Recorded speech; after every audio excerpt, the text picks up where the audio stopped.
Hi guys, I am Suti Sonavne and welcome to College Dunia's MBA channel. If you are a current MBA student or an MBA aspirant, then this place is for you. Today we will cover things like entrance exam preparation, admission process, placement and campus life in this special series of student interviews. But before we begin, if you haven't subscribed yet to the channel, please do it right now.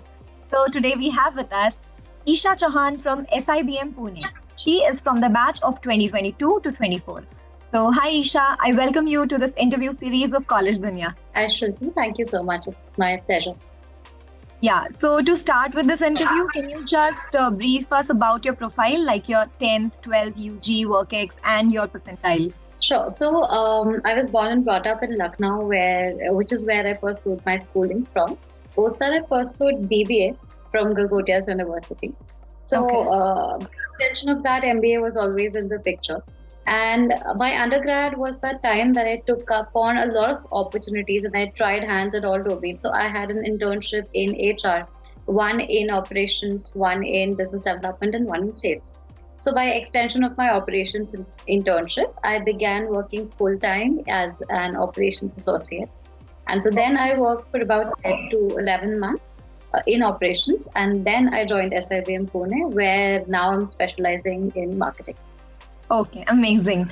So, I think this internship was your reason that why you wanted to pursue MBA, or was there any other motivation? No, like I said, BBA was that course that kind of solidified the foundation of business concepts for me. But then MBA was always in the picture, right?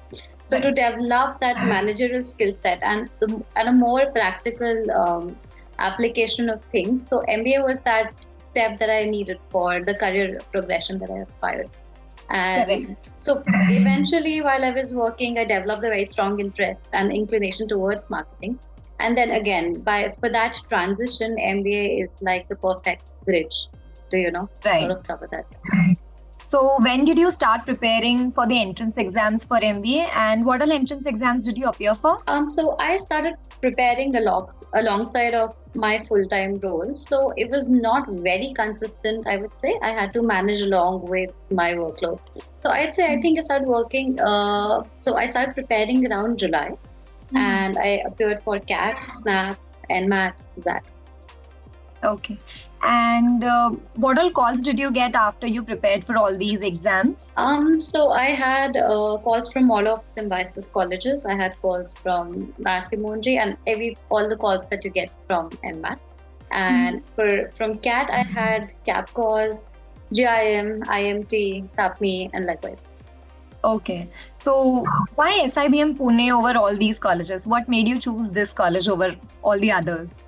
So it was definitely one of my best calls. And having said that, SIBM boasts of a very, very rich culture. And inevitably, the first thing that you look at while you're making that decision is placements. So I went through that report, and since I was interested in marketing and I had a certain idea of what kind of roles I'd like to work in, so I was always inclined towards FMCG.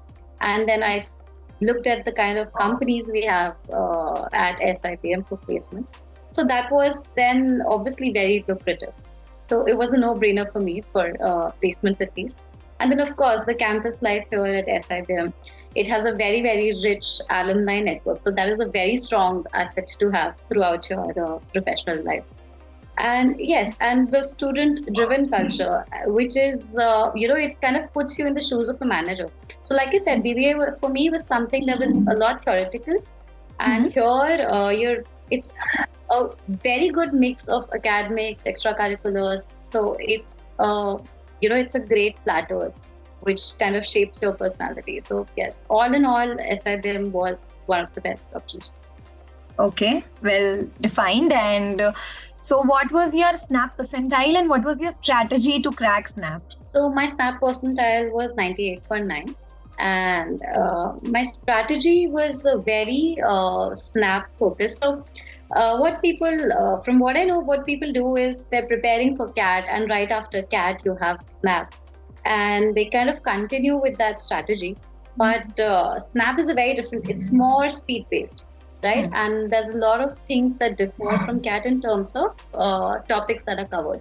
So as soon as CAT was over, I did a very snap-focused prep. So I first got hold of all of those topics that were very snap-specific. So I made a list of all those topics. And then there were things that I found out that I did not cover for CAT. So then those were the topics that I started preparing.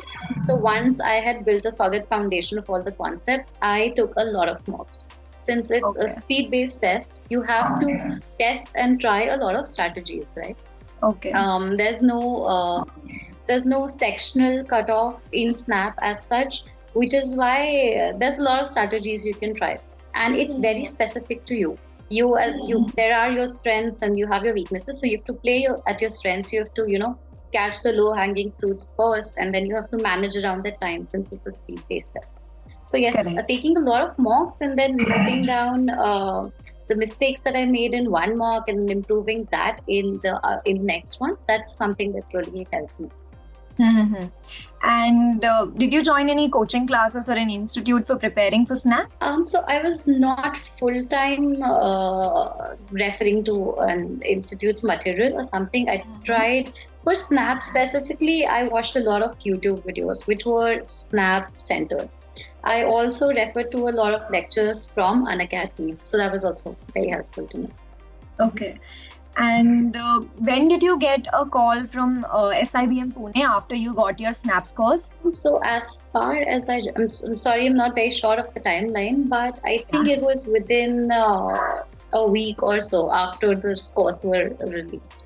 Okay, so when you got a call, so after that, what was the process? Like, did you have GDPI directly, or you had some VAT or any other rounds of process? So actually, it's a 3-step process after that. There was one AI evaluation, which is a significantly smaller step, but it also is a part of the evaluation. Other than that, you have a writing ability test, and then you have a group exercise, which is different from a GD, and then you have a personal interview. Okay. So that is the structure. Okay. And after you get the convert of the college, so how much time did you get in between before you actually go onto the campus? So there's a lot of time. So this year, I think the results were announced yesterday or day before yesterday. Okay. And the session starts somewhere in June.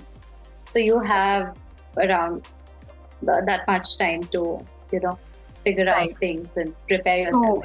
So, these 2 to 3 months. So even you got this much time when you were preparing? Yes. So last year, I think results were out in the first week of March or so. So yes, approximately just as much time.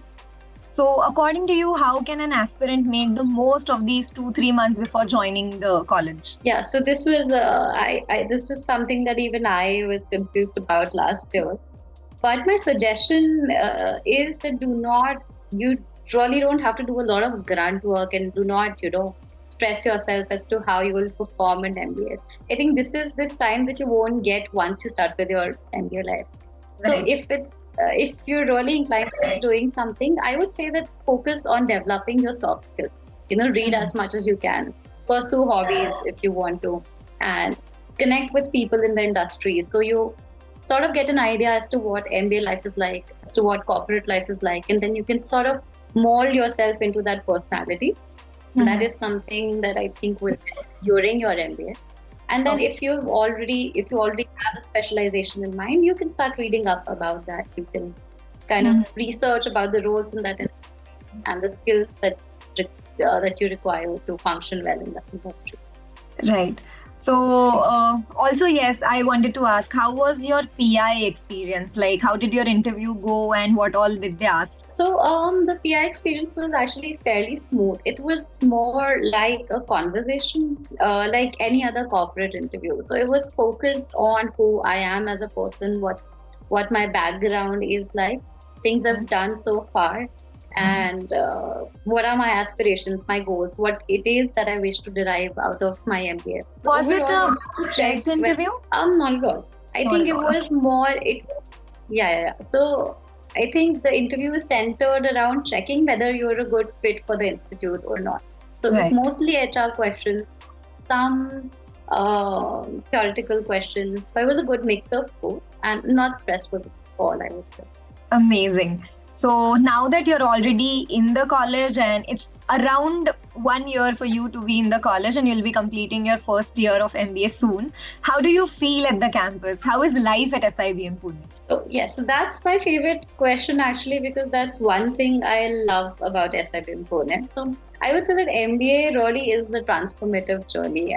The person I was before I joined this institute, and I'm 1 year into this program, I'm a very different person. So the curriculum and this timeline puts you in a lot of different situations wherein you learn, you grow, and it's happening at a very rapid pace. And especially at SIBM, it is a lot more fun because so it's located on the outskirts of Pune. It's on a hilltop, and so that provides for the perfect backdrop for all academic pursuits and corporate pursuits, etc. So it gives a brilliant view of the city, and it's really pretty. So after a tiring or a hectic day in the academic block, when you take that walk towards your hostel, it sort of feels worth it. And the student interest groups and the student councils, so they're organizing events almost every other day. So that happens throughout the year. And given that it's a residential campus, you're living with your friends all the time. So all of this combined together, there is never a dull moment. So there's a lot happening at once, and there's so many things that you can make the most out of. And so with many this, opportunities. I actually got a question in my mind when you said that there are a lot of evenings happening every other day. So how many clubs and committees do you have at SIBM? So we have a student interest groups, which are more specialization focused. And apart from that, we have a consulting student interest group and also a quizzing and debating society. And then with respect to councils, of course, we have the placement advisory team. We have an aspirant relations team. We have corporate interface team. We have SECC. So yes, so there are more councils in fact. So there is no stone that's left unturned. So we're almost covering all of those domains through both these councils. So we as aspirants, we believe that before making a choice of going into any B school, there are like three major things that a candidate looks in. First is the campus life that you spoke about just right now. Second is how is the curriculum, the academics, and the opportunities that they get. And the third major factor is the placements at any B school. So according to you, do placements in SIBM Pune stand at par with other top tier colleges? Yes, I would say so. While the placement report will give you a very comprehensive view of what it is. So this year for the final placements, we had more than 100 organizations participating for the placement program. And the average this year was somewhere around 26 LPM. So of course, we get offers from different domains, that including consulting, IT, of course, FMCG, FMCD, and manufacturing, automobile, BFSI, etc. So I think it's a very diverse spectrum of domains, and you get offers from all of those domains. So yes, of course, placements are very lucrative at SIBM, and I mean the numbers sort of back it up, which you can refer to from the placements report. Amazing. So this is my favorite question, and I really want to know this about SIBM Pune as well. That tell us one thing about SIBM Pune that an outsider doesn't know. Like something interesting that only a student who is living at the campus knows about it. That's a tricky question. One thing that nobody knows. Maybe I can give you for aspirants and for people who are going to join SIBM Pune this year, or for people who aspire to join. I would say there's three very famous spots in this campus that give a that make for a very pretty landscape. So I'd say look out for Aqua Point, City Lights, and PMC. So given three very strong hints, and those are sort of the most popular spots in the campus. And that's something people outside of SIBM wouldn't know.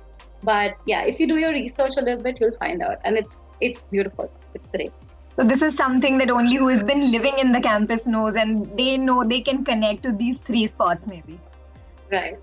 Yes. That is something I would not expect outsiders to know. It's only when you absorb the vibe in those locations that you find out about. Yeah. Amazing. So, Isha, it was amazing talking to you. You shared a lot of insights with us, and I'm very sure the viewers will also definitely benefit from this information and the experience that you have shared with us. So, yeah, thank you for coming with us today here. And thank you guys for watching this video. Please do not forget to like and subscribe to College Dunia MBA channel. Also, comment करके बताओ यार which college should I cover in the next video. Until then, stay tuned. Thank you.